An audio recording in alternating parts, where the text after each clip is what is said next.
कुछ खबरें कारोबारी दुनिया से आपको बताएं। दियामर भाषा डैम की लागत 479 से बढ़कर 1400 अरब तक पहुंचने का इंकशाफ। वजीर मनसूबाबंदी एहसन इकबाल की जेर सदारत दियामर भाषा डैम मनसूबे की पेशरफ्त बारे में जायजा लिया गया।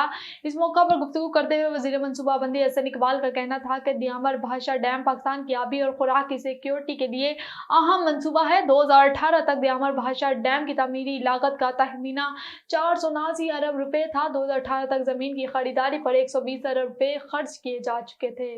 और अब आपको बताएं, PIA हुकाम की परवाज़ों की बहाली के लिए बरतानिया और यूरोपीय ममालिक से राब्तों में तेजी। ज़राए के मुताबिक गुज़िश्ता 2 दिनों में यूरोपीय यूनियन हुकाम से पाकिस्तान सिविल एसोसिएशन अथॉरिटी के मुतअद्दिद सेशन हुए हैं। गुज़िश्ता 2 रोज़ में तवील सेशन में PIA की यूरोप और बरतानिया में बहाली के मामले पर बात हुई है।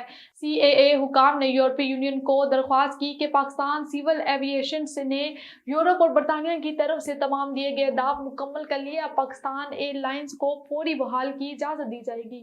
और सोना हजारों रुपए महंगा, कीमतें तारीख की बुलंद तरीन सतह पर पहुंच गई।